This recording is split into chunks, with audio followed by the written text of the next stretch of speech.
Okay now see class. तो जैसे कि मैं इसी पॉइंट पे था कि this year much important for you as you all know, क्योंकि हमने जितने भी ईयर्स अभी पढ़ाई किए, जितने भी पैसे लगाए, सब कुछ इसी ईयर के लिए, क्योंकि यहाँ से आपके परसेंटेज स्कोरिंग अच्छे अगर होंगे तो 100% you will get good college, आपको अच्छा एक कॉलेज मिलेगा और जहाँ से आपका एजुकेशन वगैरह प्रॉपर मिलेगा। ठीक है, तो इसके लिए हमको ये जो साल हम लोगों ने एंटर किया है अभी 10th में, इसको बहुत अच्छी तरह से लेके जाना है और it is very easy as compare to 9th standard. ये बात दिमाग में रखो कि 10th में वही बच्चा फेल होता है जो बिल्कुल मतलब कुछ लिखना ही नहीं जानता, कुछ पढ़ना ही नहीं जानता, लेकिन होप्स हो कि आप सभी लोग उस कैटेगरी से नहीं हो। ठीक है, तो 100% पास तो होना ही है, 10th इतना ईजी होता है। ठीक है, तो मैं ज़्यादा टाइम नहीं यहाँ वहाँ करते हुए मैं डायरेक्ट अपने ज्योग्राफी सब्जेक्ट को बताता हूँ यहाँ पर आपको। तो जो ज्योग्राफी है फिलहाल दिस ईयर आपको जो ज्योग्राफी दिया गया वो 2 कंट्रीज़ को लेके बनाए गए हैं, जो कि अभी टोटली आपके लिए नया है, तो मैं डायरेक्टली नाम नहीं खोलूँगा। ठीक है, उसमें फर्स्ट लेसन जो है आपका वो एक कन्वर्सेशनल टाइप का फील्ड विजिट है, तो उसमें कुछ स्पेसिफिक क्वेश्चंस होते हैं जो कि हम बाद में उसको डिस्कस करेंगे। आज जो शुरुआत है वो हम लोग सबसे पहले करेंगे सेकेंड लेसन से। ठीक है, और वो सेकेंड लेसन हमारे ज्योग्राफी का लोकेशन एक्सटेंड करके है। ठीक है, लोकेशन मीन्स व्हाट, सिंपली कि कोई भी particular place, we all are live in an earth, हम लोग सब अर्थ के अंदर रहते हैं, यानी अर्थ में रहते हैं। ठीक है, तो ये अर्थ पर आप देखोगे तो बहुत सारे प्लेसेस हैं, बराबर, कंट्रीज हैं। ठीक है, अलग अलग नामों से जाने जाते हैं। तो ये जो पर्टिकुलर प्लेस या पर्टिकुलर जगह जो है वो हमको कैसे मालूम पड़ेगा कि ये कहाँ पर है, कौन से डायरेक्शन में है, या फिर उस कौन से पर्टिकुलर फील्ड में, पर्टिकुलर एरियाज में आता है, ये हमको कैसे मालूम पड़ेगा। ठीक है, तो ये जो लोकेशन है हमको यही समझाता है कि द कंट्री, ठीक है, in the world where it is situated, ये कहाँ पर सिचुएट कर रहे हैं पर्टिकुलर कंट्रीज, लाइक बहुत सारी जो भी कंट्रीज है वो कंट्रीज कहाँ पर है exactly, where it is to be locate, ये कहाँ पर लोकेटेड है, ये चीज़ें हमको जिसमें पढ़ने के लिए मिलेगी वो हमारा क्या बताएगा, लोकेशन बताएगा। Location means what, it is, मैंने बोला कि वन ऑफ द थिंग्स, ठीक है, विच इंडिकेट द प्लेस और the country which is situated on an earth, यानी अर्थ पर कोई भी पर्टिकुलर जगह वो कहाँ पर है, या कोई पर्टिकुलर जो कंट्री है वो कहाँ पर है, ये हमको कहाँ पर पढ़ने के लिए मिलता है, लोकेशन में। ठीक है, एंड दिस पर्टिकुलर कंट्रीज, इसका एरिया कितना बड़ा है, यानी कितना वो नॉर्थ में कितना लंबा या साउथ में कितना चौड़ा, ये कितना है जो उसकी एरियाज है।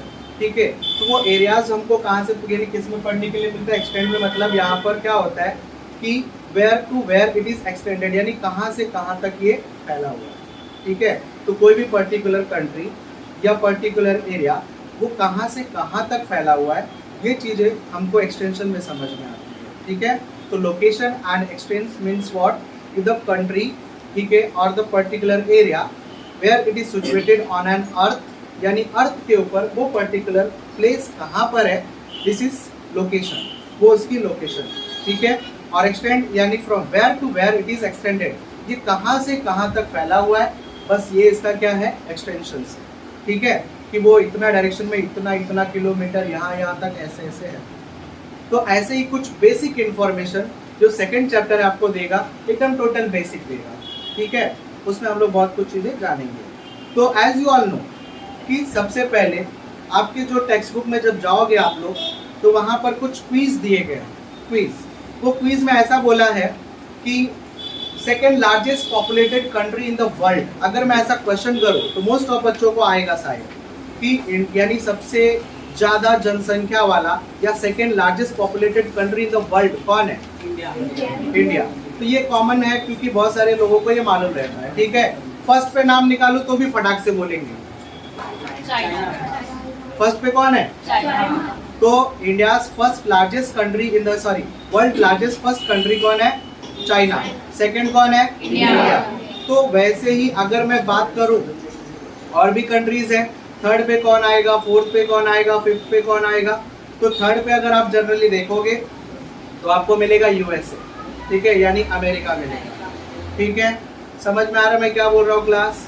तो ऐसे बहुत सारे, लेकिन हमको जितना इन्फॉर्मेशन चाहिए हम उतने का ही काम करेंगे।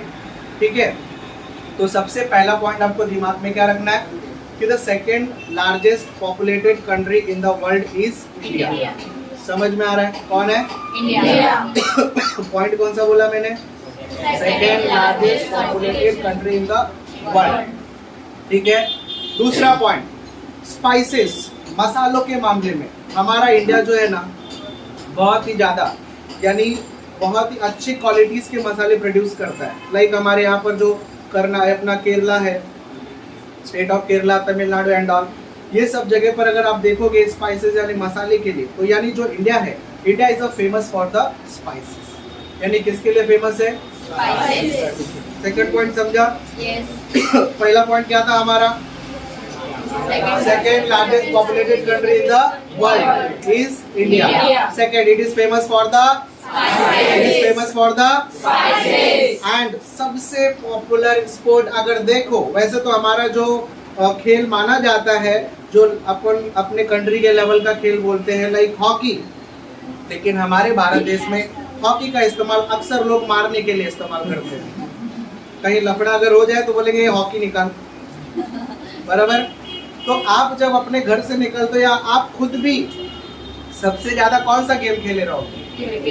समझा ना? एक छोटा सा बच्चा रहता है ना, उसकी मम्मी को भी अगर बहुत कुछ काम करने खिलौने के नाम पे वो छोटे से बैट और बॉल प्लास्टिक वाले दे देंगे उनको, ठीक है, वो खुद ही पूरा, यानी 11 प्लेयर पूरे उसके अंदर ही भरे हुए हैं, तो खुद ही बैटिंग करेगा, खुद ही बॉलिंग करेगा, खुद ही बॉल लेके आता है। यानी सबसे ज्यादा खेलने में तो यही देखने को मिलेगा, कौन सा? जगह की कोई जरूरत नहीं है अपने को, एक अपना जो गैलरी मिलता है गली का, उसमें भी चालू हो जाते हैं। समझा ना? इतने इतने में मांग रन बिन बना देते, खड़े हो जाते, खेलना चालू। तो बोलने का मतलब कि popular sports is a cricket. समझा? तो in India the popular sport is cricket. Popular सबसे ज्यादा फेमस स्पोर्ट जो है वो कौन है? क्रिकेट।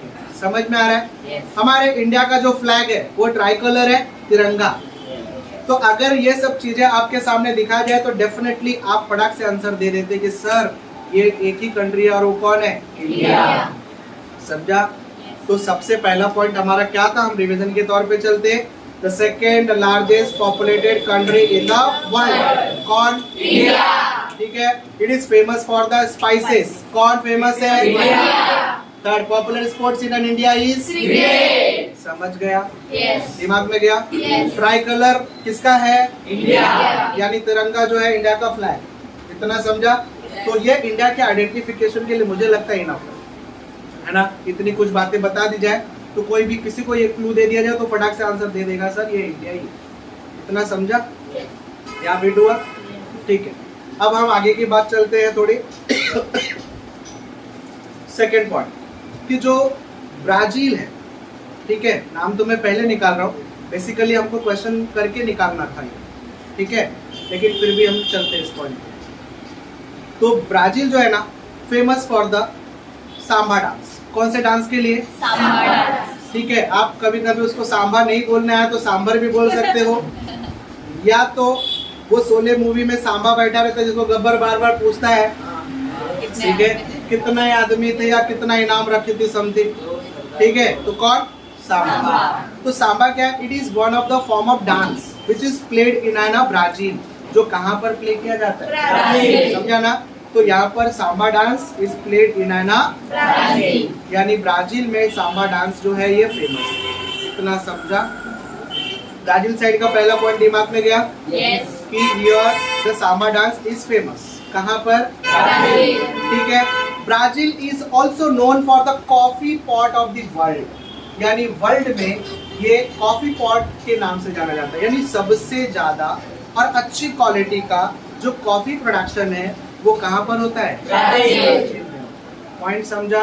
तो मैंने बोला it is known as a coffee pot of the world. इसको माना जाता है क्या? Coffee pot of the world माना जाता है। पॉइंट समझा बच्चा? फर्स्ट पॉइंट क्या था? सांभर डांस, ठीक है, it is famous for the यानी ब्राजील जो है फेमस है काई के लिए। सेकेंड पॉइंट मैंने क्या बोला यहाँ पर, it is famous for the coffee, ठीक है, कॉफी के लिए फेमस है ये। या फिर हम बोल सकते हैं कि Brazil is an coffee pot of the world, पूरी वर्ल्ड का कॉफी पॉट किसको माना जाता है, ठीक है।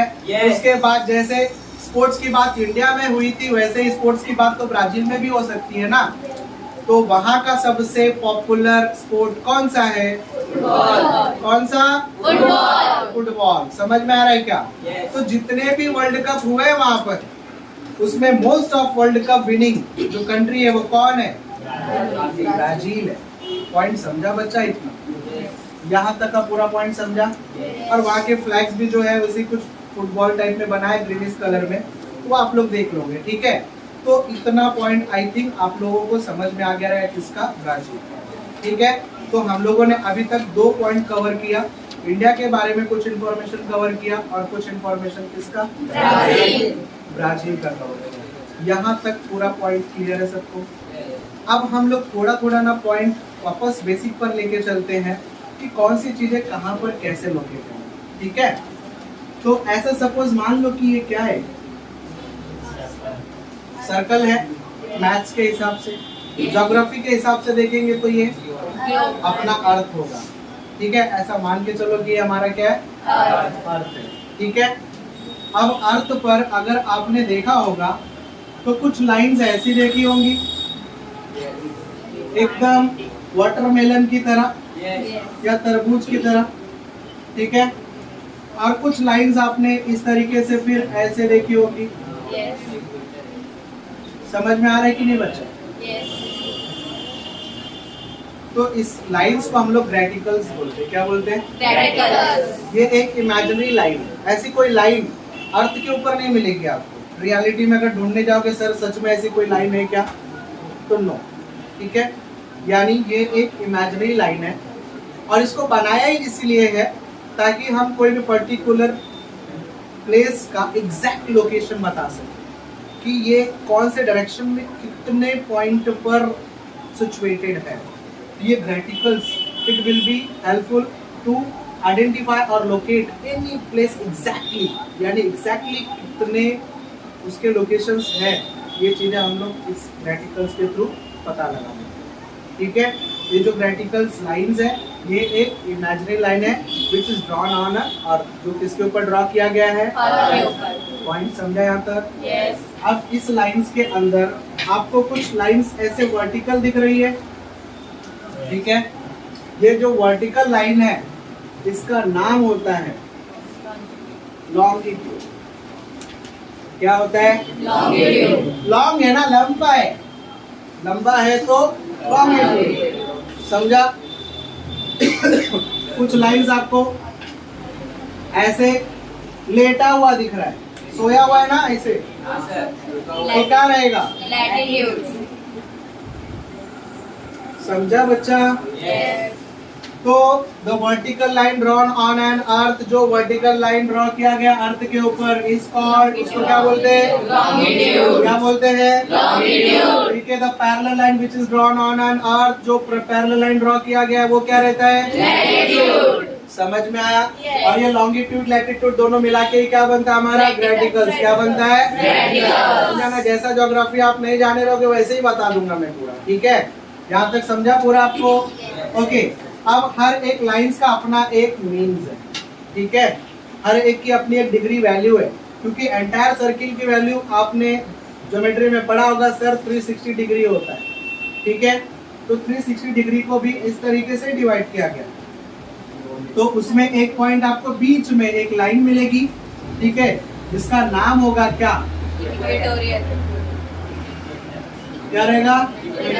इक्वेटर। क्या रहेगा? इक्वेटर। हिंदी में इसको बहुत लोग विषुवत रेखा बोलते हैं, भूमध्य रेखा बोलते हैं, समझ में आ रहा है। लेकिन आप इंग्लिश मीडियम से तो इंग्लिश में, ठीक है।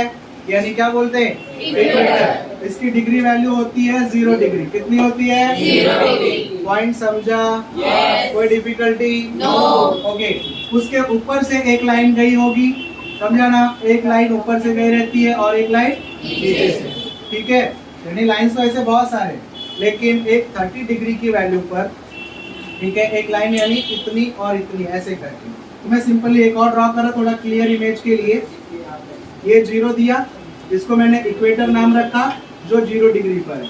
ठीक है, उसके ऊपर से एक लाइन गुजारा और एक सेम डिस्टेंस से उतार करके नीचे से एक लाइन उतारा। ठीक है, क्योंकि ये 3 लाइंस अपने बेसिक लाइंस है, इसको दिमाग में रखना। ठीक है, ये जो है ऊपर वाला इसको बोलते हैं ट्रॉपिक ऑफ कैंसर। बीमारी का नाम सुने हो ना? Yes. बस उसी को समझ के दिमाग में रखो। ठीक है, तो बीच में कौन? इक्वेटर। उसके बाद ऊपर कौन? Tropic of Cancer. ऊपर कौन? Tropic of Cancer. ठीक है, ऊपर बोले तो कौन सा डायरेक्शन है? नॉर्थ। नीचे बोले तो साउथ। इधर ईस्ट। वेस्ट, इधर ईस्ट। समझा? ये है अपना वेस्ट और ये है अपना ईस्ट और ये है साउथ, ये है नॉर्थ। तो नॉर्थ साइड में यानी इक्वेटर के ऊपर नॉर्थ साइड में जो लाइन है उस लाइन का नाम है ट्रॉपिक ऑफ कैंसर। ठीक है, नीचे साइड में जो लाइन है उसका नाम क्या है? Tropic of Capricorn. ठीक है, ट्रॉपिक ऑफ कैप्रिकॉर्न। ठीक है, तो बोलने का मतलब क्लास मेरा यहाँ पर ये है कि ये तीनों लाइन आपको बहुत दिमाग में रखना है हमेशा, क्योंकि ये मैप में ड्रॉ करने के लिए भी आएगा। ठीक है, तो हम जितना भी लेसन्स पढ़ेंगे पूरा डायग्रामेटिक बेस पर पढ़ेंगे, जिससे आपको ये समझ में आए कि कौन सी चीजें कहाँ पर है, क्योंकि 4 मार्क्स के लिए आपको मैप में दिखाने के लिए, शो करने के लिए आना है। ठीक है, तो ये 3 पॉइंट क्लियर है। ट्रॉपिक ऑफ कैंसर, बीच में कौन? इक्वेटर, और ये कौन? Tropic of Capricorn. इतना समझा बच्चा? Yes. तो जो ट्रॉपिक ऑफ कैप्रिकॉर्न है वो बिलो द इक्वेटर है। किधर है? Below the equator. Below the equator the line is called as Tropic Tropic of Capricorn. Above the equator of Cancer. समझ गया? Yes. ओके, और जो ऊपर का पार्ट था अर्थ का, उसका कौन सा हम लोग क्या बोलेंगे? नॉर्थ। नॉर्थ से नॉर्थ पोल बन सकता है, Yes. साउथ से साउथ पोल बन सकता है। Yes.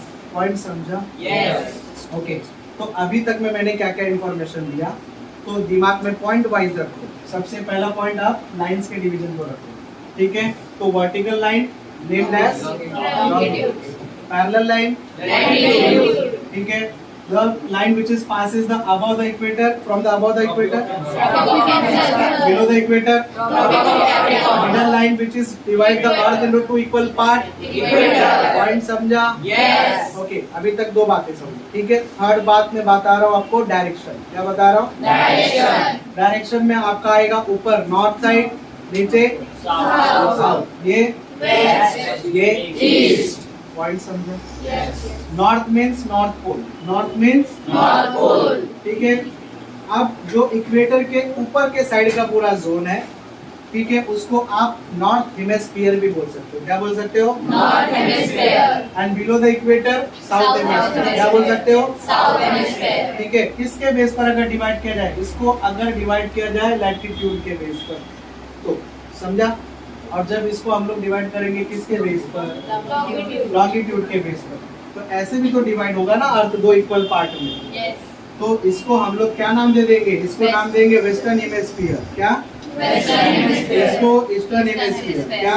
Eastern Hemisphere. ये पूरा हाफ जो है, ये पूरा हाफ वेस्टर्न हेमिस्फीयर, ये पूरा हाफ ईस्टर्न हेमिस्फीयर, ये पूरा हाफ नॉर्थ हेमिस्फीयर। समझ में आ रहा बच्चा? Yes. और ये पूरा हाफ नीचे का साउथ हेमिस्फीयर। पॉइंट सबको क्लियर? Yes. तो ये ऊपर नॉर्थ हेमिस्फीयर, नीचे साउथ हेमिस्फीयर, इस साइड का वेस्ट हेमिस्फीयर, इस साइड का East Hemisphere. इतना समझा? Yes. और बेसिक 2 लाइंस इसको डिवाइड कर देंगे। ओके, और पोल की बात करेंगे तो सबसे यानी एक्सट्रीम पॉइंट जो रहता है वो उसका पोल माना जाएगा। तो सबसे ऊपर के साइड का एक्सट्रीम पॉइंट जो रहेगा वो हमारा नॉर्थ पोल, सबसे नीचे का जो एक्सट्रीम पॉइंट रहेगा हमारा साउथ पोल। ठीक है, और इस साइड जाएंगे तो वेस्टर्न पोल और इस साइड जाएंगे तो Eastern Pole. ठीक है, बट हमको ये अभी फिलहाल इसके ऊपर फोकस नहीं करना। ठीक है, तो आपको हेमिस्फीयर भी क्लियर हो गया? Yes. Eastern hemisphere, western hemisphere, northern hemisphere, Southern Hemisphere. Direction clear? Yes. तीसरा पॉइंट हमारा डायरेक्शन। ठीक है,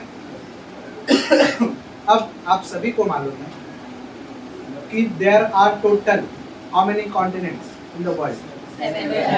7 कॉन्टिनेंट। नाम पूछो तो कितने लोग बता पाएंगे? बोलो। South America, North America, Africa. एक मिनट, सबसे पहले आपने साउथ अमेरिका का नाम लिया है, तो हम थोड़ा ड्रॉ करते हैं उसको, ठीक है। ड्राइंग मेरी बहुत हार्ड है, तो इसके लिए हंसना नहीं आप लोग, ऐसा मान के चलो, ठीक है। ये मैंने ऐसे ड्रॉ कर दिया और इसका नाम समझो रख दिया साउथ अमेरिका। क्या रखा? साउथ अमेरिका कॉन्टिनेंट, समझा? South America continent. लोकेशन बड़े ध्यान से देखना मैं किधर कर रहा हूँ, आपको पढ़ना नहीं पड़ेगा, ठीक है। मेरे पढ़ाने का स्टाइल यही है कि आपको पढ़ना नहीं पड़ेगा। ये पॉइंट समझा? इक्वेटर देखो उसके थोड़े से ऊपर से है, बाकी नीचे का उसका maximum portion below the equator है, यानी सम पार्ट ऑफ द, मैंने बोला कि ये जो पार्ट है इसका कुछ हिस्सा जो है वो नॉर्थ हेमिस्फीयर में जा रहा है और इसका मोस्ट पार्ट जो है वो साउथ हेमिस्फीयर में जा रहा है। एक पॉइंट क्लियर हो रही है? तो ये है हमारा साउथ अमेरिका कॉन्टिनेंट है। अभी कौन है? समझा? मान लीजिए पहला। दूसरा हमारे यहाँ पर जैसे उन्होंने बोला सर नॉर्थ अमेरिका भी, क्या है? नॉर्थ अमेरिका, ठीक है। ठीक साउथ अमेरिका के ऊपर साइड में आप जाओगे तो आपको कौन मिलेगा? नॉर्थ अमेरिका, ठीक है। क्लियर हो रहा है पॉइंट? यहाँ पर कौन? North America. दूसरा कौन? South America. इससे जुड़ा हुआ इसका भाई कौन? अफ्रीका। कौन? समझा ना? जिधर एकदम ब्लैक ब्यूटी मिलेंगे बिल्कुल हमसे थोड़े से और खाली, तो यहाँ पर, ठीक है, मिडल पार्ट, ठीक है। और कारण क्या उसका मालूम है इतने ब्लैक क्यों मिलते हैं बोलो? क्योंकि ये जोन कौन सा? इक्वेटर। और इक्वेटर में तुमको मालूम है सन एकदम परपेंडिकुलर, सीधे सीधे, पूरा सूर्य की गर्मी उधर ही आके आ जाती है। आ जाओ तुम लोग काले बन जाओ। समझ में आ रहा है क्या? तो यहाँ पर ये क्या है आपका? अफ्रीका है। समझ में आ रहा है? ये आपका अफ्रीका है, ठीक है। अफ्रीका से थोड़ा सा ऊपर जाओगे तो कुछ भी बोल रहे हैं, अंटार्कटिका यहाँ कहाँ है? ये है यूरोप। क्या है? इस जोन में आपको मिलेगा यूरोप। क्या मिलेगा? समझ में आ रहा है? तो पहला नॉर्थ अमेरिका, दूसरा, तीसरा, चौथा पॉइंट समझा? 4 कॉन्टिनेंट हो गए। उससे जुड़ा हुआ उसका एक बड़ा भाई एशिया। समझ में आ रहा है? ऐसे पूरा लेके जोन हो रहेगा ऐसे, ठीक है। तो ये रहेगा अपना एशिया। एक्चुअली यूरोप थोड़ा बड़ा बना दिया मैंने, अपना एशिया बड़ा है, ध्यान में रखना, ठीक है। तो ये खाली ऐसे समझाने के लिए बना रहा हूँ। तो ये समझा? ये है अपना एशिया। कौन है? एशिया। समझा? एशिया। कौन है? एशिया। यहाँ तक का पॉइंट समझा? पहला कॉन्टिनेंट, दूसरा, तीसरा, उसके ऊपर उसका भाई, समझा? अब उसके भाई के नीचे उसका बेटा, कौन? ऑस्ट्रेलिया। कौन? कौन? समझा? अब उनसे नीचे लेटा हुआ है एक कौन? समझा? इसको अपने ग्रुप से ही बाहर कर दिए। समझ में आ रहा है क्या? इसको बाहर ही फेंक दिए। तो ये कौन है? अंटार्कटिका है। कौन है? समझा? एंट समझो, ठीक है। तो हो गया टोटल 7। बाकी सब जगह वाटर ही water, in the sense ocean और सी, ठीक है। तो यहाँ पर मैंने बोला North America, South America, Europe, Africa, Asia, Australia और अंटार्कटिका। तो there are total 7 continent in the world. समझ में आया? Continent portion clear? पहला पोर्शन हमारा क्या था? दूसरा, तीसरा डायरेक्शन, चौथा, ठीक है, कॉन्टिनेंट। क्या? अब हम जिसके बारे में पढ़ने जा रहे हैं उसका थोड़ा सा इंफॉर्मेशन देते हैं, ठीक है। इतना क्लियर? लाइंस के बारे में भी सब क्लियर हो गया ना? ओके। अब देखो मैं उसमें से निकालूंगा किसको? एशिया। और दूसरा साउथ अमेरिका। समझ में आया? तो ये पूरे एंटायर अर्थ के अंदर हमको पढ़ना है खाली 2 ही कॉन्टिनेंट के कुछ कंट्रीज के बारे में, ठीक है। ऐसा समझ के चलो। ये पोर्शन आपको कवर करेगा ये ऐसे, ठीक है। अब बोलोगे सर ये साउथ यानी जो साउथ अमेरिका कॉन्टिनेंट है इसका कुछ पोर्शन आपने कलर कर दिया, ठीक है, तो वो कलर पोर्शन ही तो है अपना ब्राजील। पॉइंट समझा बच्चा? तो ब्राजील किधर आता है, कौन से कॉन्टिनेंट में आता है? South America. दिमाग में भर लो, ठीक है। ये आता है साउथ अमेरिका कॉन्टिनेंट में। साउथ अमेरिका कॉन्टिनेंट में कौन है? ब्राजील। ब्राजील है, समझा। और दूसरा ऐसे लेके जाना है और ऐसे लेके जाना है, ठीक है। ये है कौन अपना? एशिया। एशिया।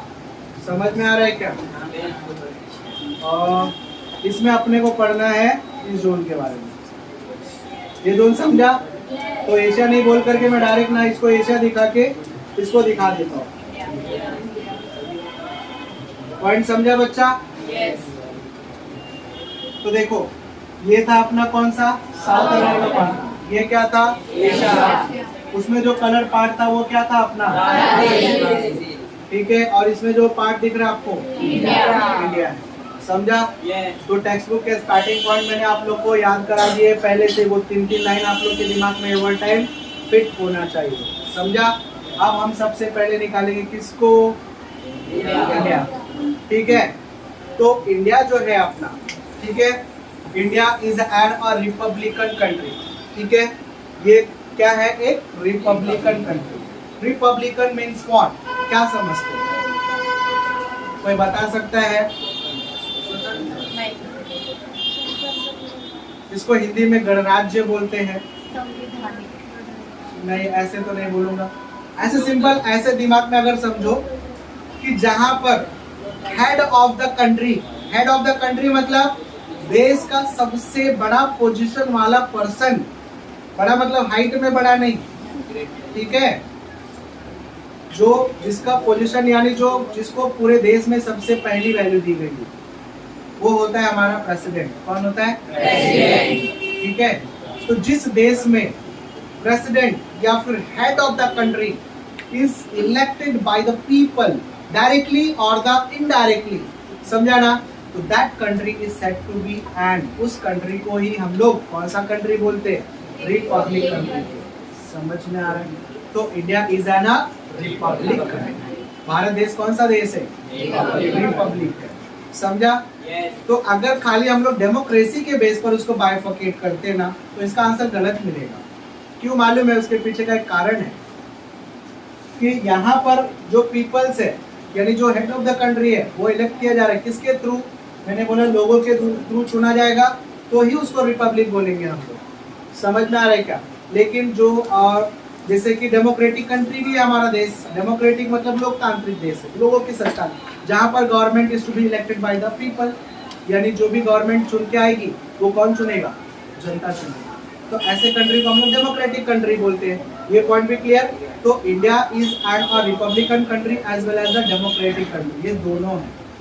समझ में आ रहा है?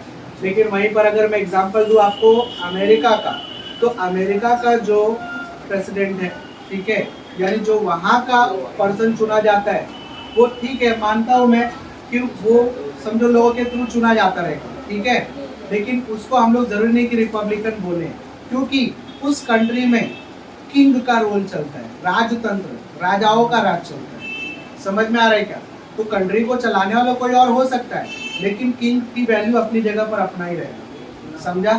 तो कंट्री में यहाँ पर एक राजवंश सिस्टम चलता चला आता है, तो ऐसी कंट्री को हम लोग रिपब्लिकन नहीं बोलेंगे, डेमोक्रेटिक बोलेंगे। तो अमेरिका भी एक डेमोक्रेटिक कंट्री है, नो डाउट, लेकिन यहाँ पर ये रिपब्लिकन है ऐसा जरूरी नहीं। इतना समझा?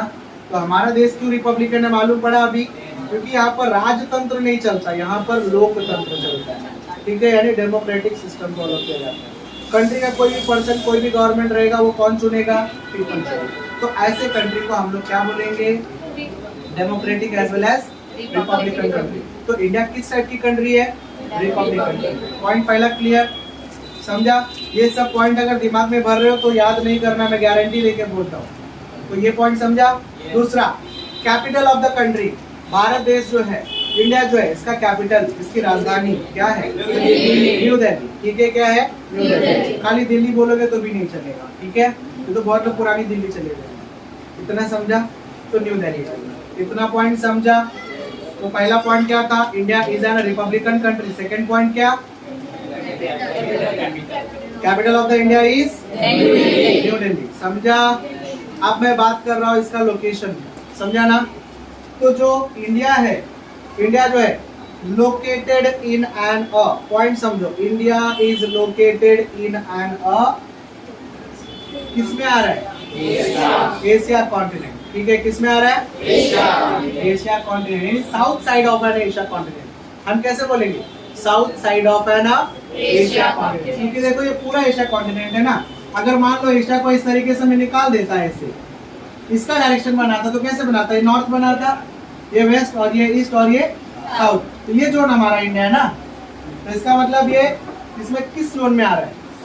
साउथ साइड में आ रहा है। इतना समझा क्लास? तो मैंने बोला कि India is located in an south side of an Asia continent. पहला line clear? India is located in south side of an India is located in south side of an clear? Okay. उसके बाद मैं बात करूं, पहले तो मैंने continent के बेस पे बताया। पॉइंट दिमाग में रखने वाला दिमाग में ये रखो कि कॉन्टिनेंट के बेस पर ये कहां पर है? साउथ साइड में। ठीक है, अगर मैं बात करूं हेमिस्फीयर के हिसाब से, हेमिस्फीयर, तो ये हाफ के ऊपर का पूरा क्या बताया था और ये हाफ के नीचे का पूरा क्या बताया था? तो ये हाफ के ऊपर है कि नीचे? ऊपर है। मतलब कौन से हेमिस्फीयर में? नॉर्थ। लेकिन क्या पूरा पूरा नॉर्थ में? तो मैंने बताया सर हेमिस्फीयर 4 बताया था मैंने, एक ऊपर एक नीचे के हिसाब से, एक इस साइड और एक इस साइड के हिसाब से बताया था ना। अगर ऐसे काट दिया, इस साइड वाला कौन सा हेमिस्फीयर? कौन सा हेमिस्फीयर? उस साइड वाला।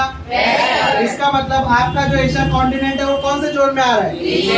ईस्ट में भी आ रहा है। ऐसे देखेगा तो नॉर्थ में आ रहा है, ऐसे देखेगा तो नॉर्थ में आ रहा है, ऐसे देखेगा तो ईस्ट। तो क्या दोनों कंबाइन बोल सकते हैं हम लोग? यानी इंडिया इज, ठीक है, सिचुएटेड और located in an northern eastern hemisphere. ठीक है, ऑन एन अर्थ। कोई पूछा अर्थ के ऊपर बताओ, अर्थ पर कहां पर है?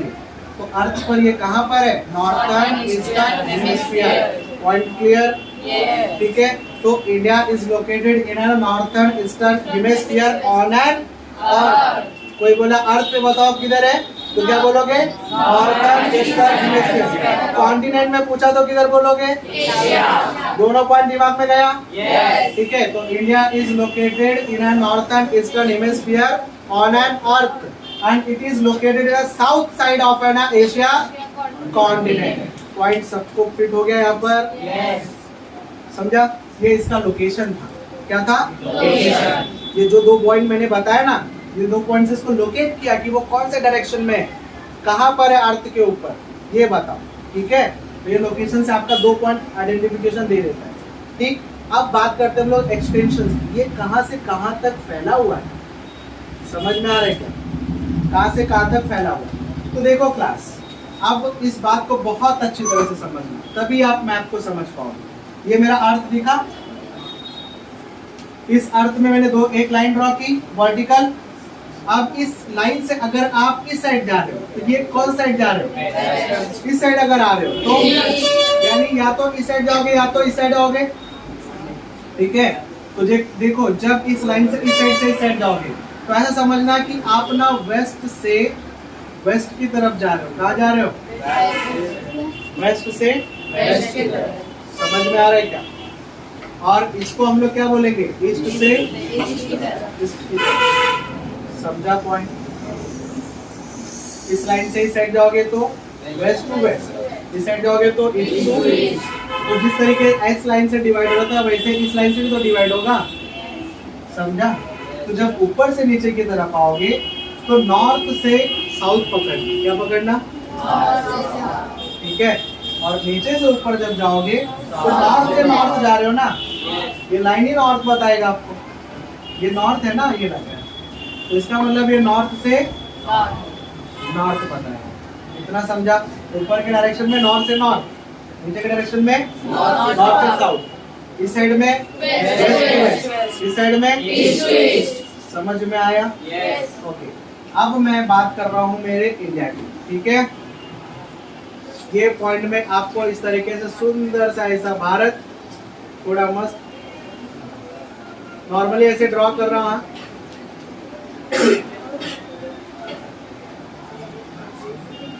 समझ के लेना।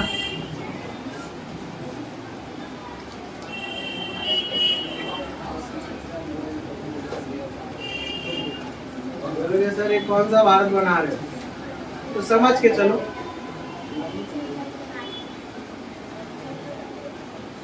थोड़ा थोड़ा लग रहा है क्या? थोड़ा थोड़ा लग रहा है?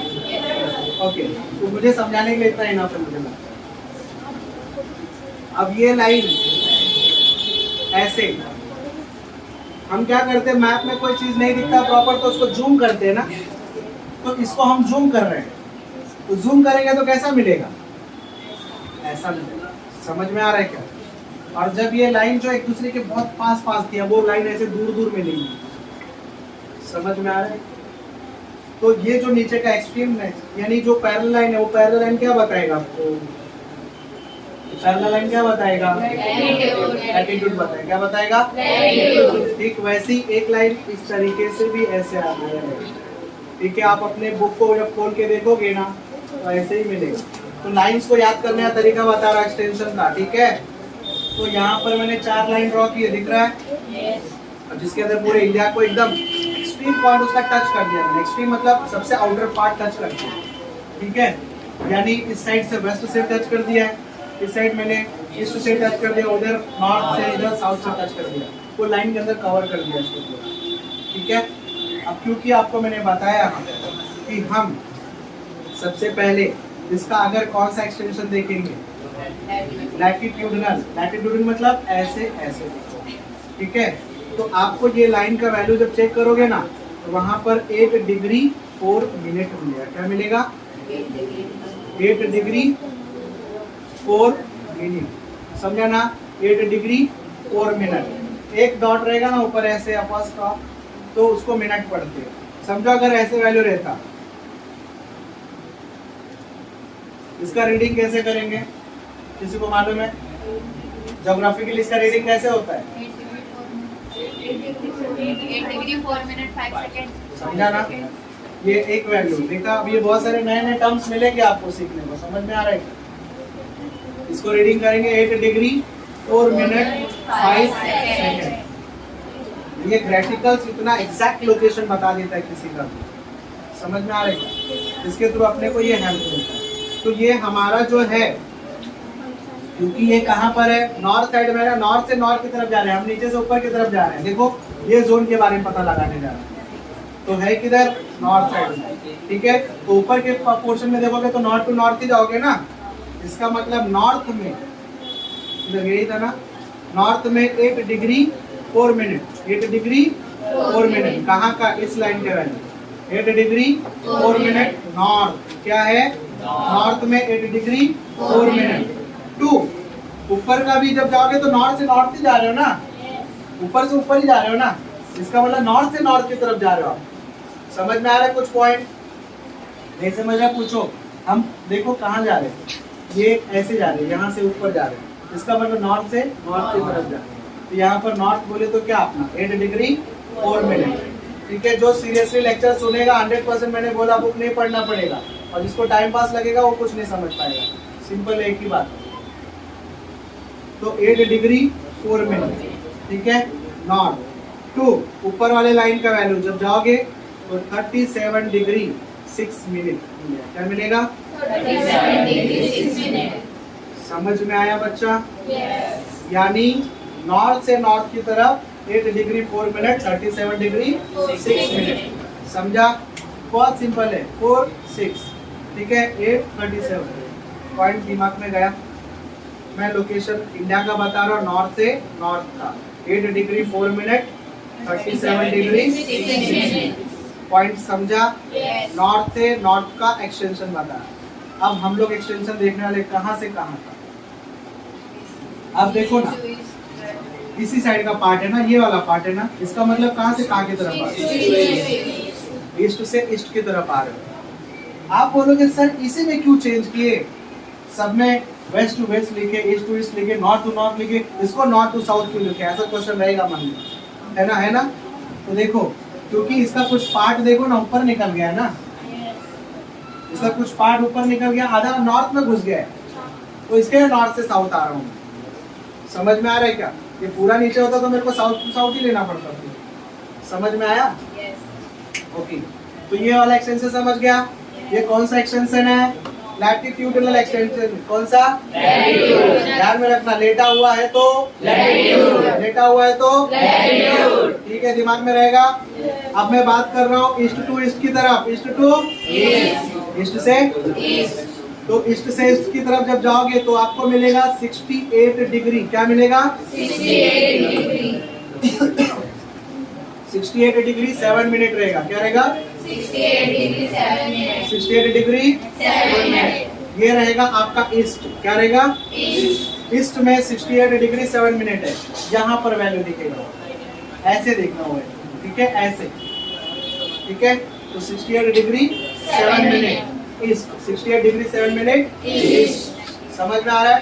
टू वापस किस साइड जाएगा? ईस्ट की तरफ ही जाएगा ना, तो इसकी तरफ जब ये वाला लाइन पकड़ोगे तो मिलेगा 97 डिग्री। क्या मिलेगा? 97 डिग्री 25 मिनट। क्या मिलेगा? 25 मिनट। 97 degree 25 minute.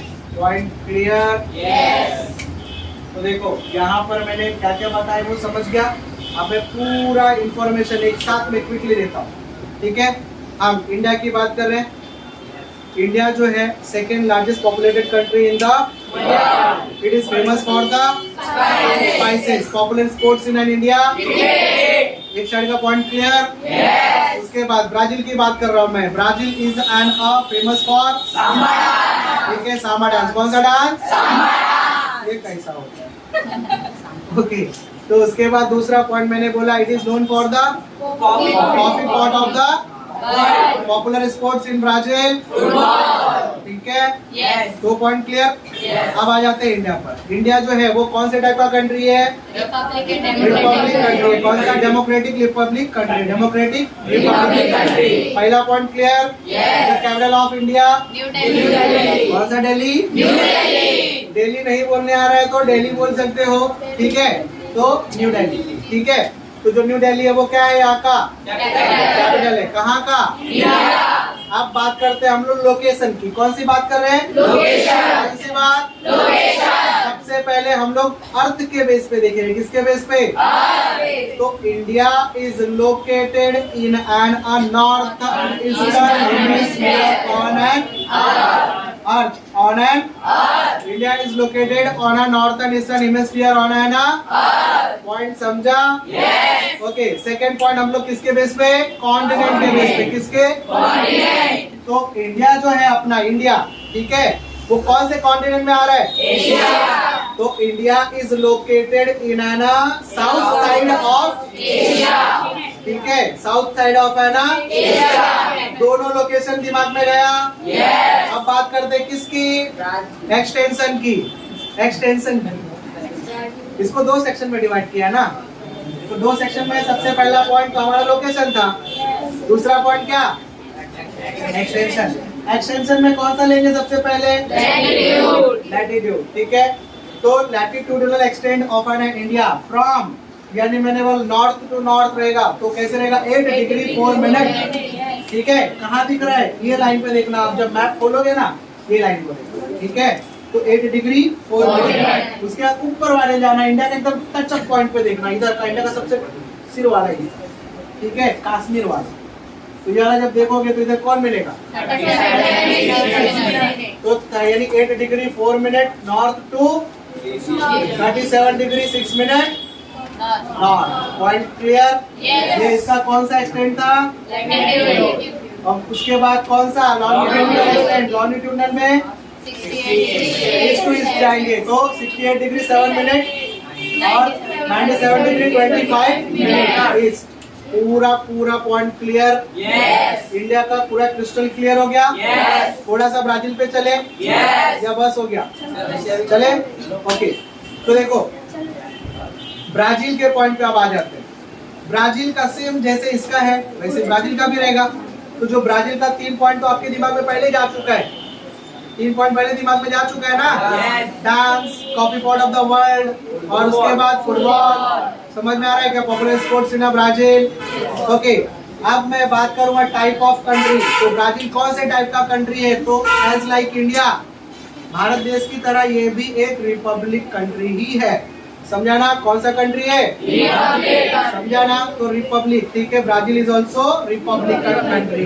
पॉइंट समझा? ये हर साल most of time objective question में आस्किंग है, और आपके प्रीलिम में, आपके स्कूल के पेपर में भी अक्सर मिल जाएगा कि यहाँ पर जो ये जो country, type of country, India या फिर ब्राजील, दोनों एक ही है। ठीक है, यानी कौन सा? रिपब्लिकन। इतना समझा? अब बात करते हैं, जैसे हमारे इंडिया का कैपिटल था वैसे इसका भी तो एक कैपिटल होगा। तो देखो, भारत के नाम से हटके है न्यू दिल्ली, लेकिन ब्राजील के मजे की बात यह है कि उसके नाम में ही उसका कैपिटल छुपा हुआ है, ब्राजील से ब्राजीलिया। समझा? जैसे हम लोग किसी नाम को, चिंटू को चिंडिया बना देते हैं, पिंडो को पिंडिया बना देते हैं, वैसे ब्राजील को ब्राजीलिया बना देते हैं। समझ में आ रहा है क्या? तो उसका जो कैपिटल है वो क्या है? पॉइंट समझा? Capital of the Brazil is पूरा क्रिस्टल क्लियर? अब बात करते हैं हम लोग इसके लोकेशन की। किसकी? ब्राजील के लोकेशन की। तो ब्राजील अगर अर्थ के ऊपर देखा जाए, अर्थ के ऊपर, ठीक है, तो देखो some part of the Brazil, ठीक है, some part of the Brazil lies in an north hemisphere. कुछ हिस्सा खाली उसका कहां पर है? नॉर्थ हेमिस्फीयर है। And most of the part of the Brazil, ठीक है, कहां पर है? Southern hemisphere. कहां पर है? साउदर्न हेमिस्फीयर भी बोलते हैं बहुत लोग। ठीक है, तो मैंने बोला some part of the Brazil located in a northern hemisphere and most of the part is located in a southern hemisphere on an earth. Point समझा? अर्थ के ऊपर इसका लोकेशन क्लियर? तो नॉर्थ, थोड़ा सा हिस्सा किधर? नॉर्थ। मैक्सिमम हिस्सा किधर? साउथ। किसका? किसके ऊपर? समझ में आया? तो मैंने बोला Brazil, some part of the Brazil located in a north hemisphere and most of part of the Brazil located in a southern hemisphere on an earth. अब कॉन्टिनेंट के बेस पे अगर बात करें तो ये किधर? ठीक है, तो मैंने ड्राइंग जो किया है क्लास, ये ड्राइंग अगर देखोगे आप तो कुछ इस तरीके से निकलेगा। ऐसे जो ड्राइंग है ना, ऐसे देखो, ऐसे। ठीक है, यहाँ पर बहुत सारे और कंट्रीज हैं, ठीक है, यही हिस्सा खाली। तो अगर इसको डायरेक्शन वाइज में बांटता तो ये रहता नॉर्थ, ये वेस्ट, ये साउथ और ये ईस्ट। तो इसका मतलब अगर देखा जाए तो ये साउथ अमेरिका कॉन्टिनेंट के नॉर्थ साइड में, किधर है? North side. ठीक है, तो नॉर्थ साइड ऑफ है ना south America, South America continent. ठीक है, नॉर्थ साइड ऑफ है ना south America continent. It is located in north side of है ना south America continent. North side of है ना south America continent. Point clear? Yes. तो इसका भी लोकेशन पूरा क्लियर हो गया? यस। 2 पॉइंट इसमें बताया था, 2 पॉइंट उसमें बताया था। इसका 2 पॉइंट क्या बताया मैंने कि Brazil is some part of the Brazil located in an north hemisphere and most of the part in an southern hemisphere on an earth. And उसके बाद मैंने बोला कि north part of the South America continent it is located. और ये दूसरा कहाँ पर है? तो नॉर्थ पार्ट में है। कहाँ के? South America continent. सबको डाउट क्लियर हो गया आपको? ठीक, अब उसके बाद इस तरीके से इसका भी क्या है? लोकेशन, यानी जो एक्सटेंशन है इसका भी एक एक्सटेंशन है। ठीक है, यहाँ तक के पॉइंट में कोई डाउट नहीं है ना आपको? ठीक है, तो इस पोर्शन को थोड़ा सा हटके मैं आगे का हिस्टोरिकल बैकग्राउंड थोड़ा बता दूं फटाफट, ताकि क्लियर हो जाए आपको। ये पॉइंट यहाँ तक समझा सबको? ओके, अब मैं बात करता हूँ इसका हिस्टोरिकल बैकग्राउंड। हिस्टोरिकल बैकग्राउंड मतलब ऐतिहासिक पृष्ठभूमि, भारत का इतिहास थोड़ा बहुत। आप लोग भी जब कभी 15 अगस्त या 26 जनवरी पे जाते हो स्पीच देने के लिए, बहुत कॉमन वर्ड यूज करते हैं। हालांकि आप लोग मैक्सिमम सोते हो उस दिन, बात अलग है। स्कूल वाले अगर ना बुलाए तो आप लोग, है ना? तो फिर यहाँ पर सबसे पहला स्टेटमेंट होता है कि अबाउट 1.5 सेंचुरी यानी 150 सालों तक India was under the rule of किसके? ब्रिटिश। किसके? ब्रिटिश। ठीक है, तो मैंने बोला ऑलमोस्ट 1.5 सेंचुरी, ठीक है, it is under the rule of the British. यानी ये अंग्रेजों के अधिकार में या फिर उनके अधिकार में रहा, ठीक है। तो समझा कितना, 150 साल यानी 1.5 सेंचुरी, ठीक है। इट गॉट इंडिपेंडेंस को आजादी मिली, कब मिली? 1947। 1947 कब मिली? 1947। पॉइंट दिमाग में गया? Yes। India was under the British rule utmost यानी ऑलमोस्ट कितना? 1.5 सेंचुरी, इट मीन्स कितना ईयर? 150 ईयर, ठीक है। दूसरा मैंने बोला यहाँ पर इट गेट यानी इट गॉट इंडिपेंडेंट कभी? 1947। ठीक है, आफ्टर गेटिंग इंडिपेंडेंस आजादी मिला, ठीक है, but it faces several problems, लेकिन उसको कुछ समस्याओं का सामना करना पड़ा, कुछ प्रॉब्लम से गुजरना पड़ा, ठीक है, बहुत ध्यान से, ठीक है। यहाँ पर मैंने बोला कि आफ्टर गेटिंग इंडिपेंडेंस आजादी मिलने के बाद भी it face the several problems, यानी इसको कुछ प्रॉब्लम से गुजरना पड़ा, ठीक है। एंड सच प्रॉब्लम्स आर, वो प्रॉब्लम थे क्या? तो 3 वॉर्स, 3 लड़ाइयाँ, ठीक है। आजादी के बाद पाकिस्तान, चाइना, इनके साथ में हमारी 3 बार मुक्कालात हुए हैं, समझ में आ रहा है। हालांकि इंडिया बार बार जीता है वो बात अलग है, ठीक है, लेकिन लड़ाई तो हुई, इतना समझा। उसके बाद पहला प्रॉब्लम समझा, 3 Wars took place in India after getting independence, आजादी मिलने के बाद 3 बार क्या हुई थी, समझ में आ रहा है क्या? ये प्रॉब्लम था। दूसरा ग्रेट फैमिन, फैमिन मतलब सूखा, अकाल पड़ जाना, ठीक है। एक ग्रेट फैमिन भी आया था, लोग उस टाइम में अपने आप को खुद को बेचने के लिए तैयार, यानी हमको अपने आप पर नौकर बना के रख लो या सर्वेंट बना के रख लो, खाली खाना पीना देते रहना, दैट्स ऑल, समझा। ऐसा भयानक वाला फैमिन आया, इतना समझा।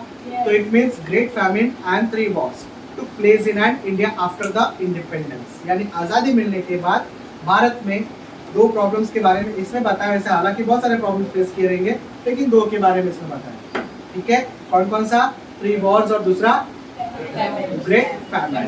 Point clear? तो मैंने अभी तक में 3 पॉइंट बताया आप लोग को। सबसे पहला पॉइंट क्या बताया? पहला पॉइंट क्या था हमारा?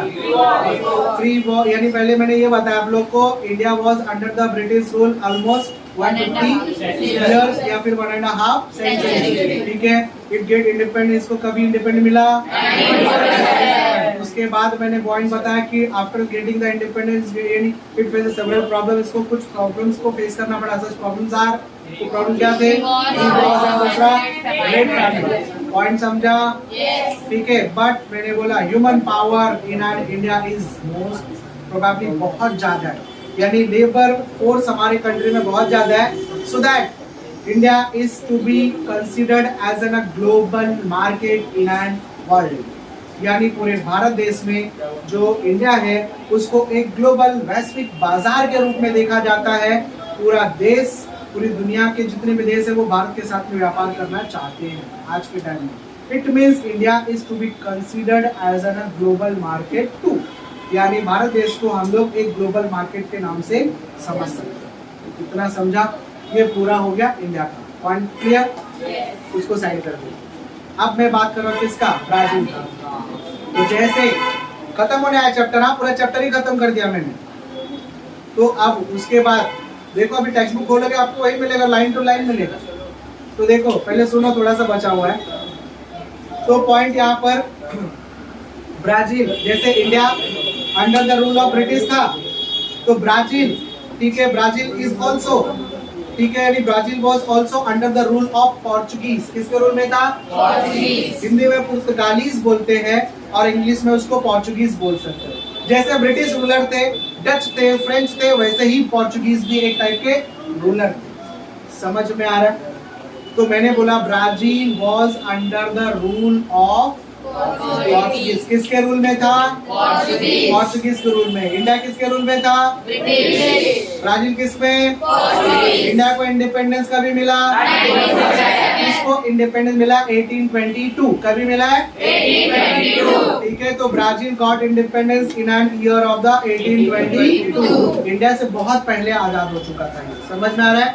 ठीक है, तो it got independence in year of 1822, यानी 1822 में इसको आजादी मिल गई थी। इतना समझा? पॉइंट समझा? अब जैसे वहां प्रॉब्लम होते तो क्या यहाँ प्रॉब्लम नहीं होगा? यहाँ पर भी हुआ था। ठीक है, तो बोलने का मतलब यहाँ पर, लेकिन कुछ पॉइंट ये तो था कि सर यहाँ पर जो रूल्स थे कुछ चलाए गए थे आगे किसी और के थ्रू। ठीक है, तो 1822 में इनको आज़ादी मिल गई। बाद में इनको यानी कुछ सालों तक, यानी 1930 से लेके 1830 से लेकर के 1885 तक समथिंग, कुछ यहाँ पर अराउंड 55 ईयर और 50 ईयर जो है ये मिलिट्री रूल्स के अंडर चल रहा था, यानी वहाँ पर मिलिट्री वहाँ की गवर्नमेंट चला रही थी। समझ में आ रहा है? तो इट वाज अंडर द किसके? Military law. ठीक है, वो वहाँ की एक मिलिट्री लॉ बहुत अच्छी चल रही थी, उसके अंडर यहाँ का रूल चल रहा था, कोई प्रॉब्लम नहीं। इतना समझा? Brazil also have faced some problems, यानी उसको भी कुछ समस्याओं का सामना करना पड़ा था, जैसे कि फाइनेंशियल क्राइसिस। वहाँ पर कौन से प्रॉब्लम के बारे में बात किया? Financial crisis. पैसे की मंदी बहुत ज्यादा आ गई थी। इतना समझ में आया? ठीक है, तो मैंने बोला financial crisis is faced by the Brazil, was faced by the Brazil. इतना समझा पॉइंट? और लास्ट पॉइंट है आपका यहाँ पर कि जो Brazil is also considered as an global market too, यानी ब्राजील को भी एक ग्लोबल मार्केट के रूप में देखा जा रहा है। ठीक है, due to the great economic support, क्योंकि इसका इकोनॉमिक सपोर्ट क्या है? बहुत ज़्यादा है, इसके लिए उसको भी एक बाजार, फ्यूचर मार्केट के रूप में देखा जा रहा है। यहाँ तक में पूरा पॉइंट क्लियर है क्लास? सबको पूरा डाउट क्लियर है? ओके, तो होप सो आपको पूरा समझा रहेगा अभी तक में हम लोगों ने जो पढ़ा। ठीक, मैं कुछ क्वेश्चंस करूँ आप लोग को? यस। ठीक है, एक पॉइंट और, ये जो लाइन गुजर रही है बीच में, इस लाइन का नाम क्या है? Tropic of cancer. अगर देखा जाए तो इंडिया के कौन से हिस्से से गुजरता है? देखो ऐसे, ये पॉइंट से लेके निकलता है। ठीक है, तो ये मैप में आपको बनाने के लिए आएगा, तो भूलना नहीं। ब्राजील के बीच में से, मिडल पार्ट में से कौन जाता है? ट्रॉपिक ऑफ कैंसर जाता है, ट्रॉपिक ऑफ कैंसर। समझ में आ रहा? Passes through the middle part of the middle part of the India. समझ में आया? ठीक, उसके बाद टेक्स्ट बुक है किसी के पास? और देखो आएगा आंसर आप लोग को, जस्ट 2 मिनट के लिए आप मेमोराइज कर लो जो मैंने पढ़ाया है।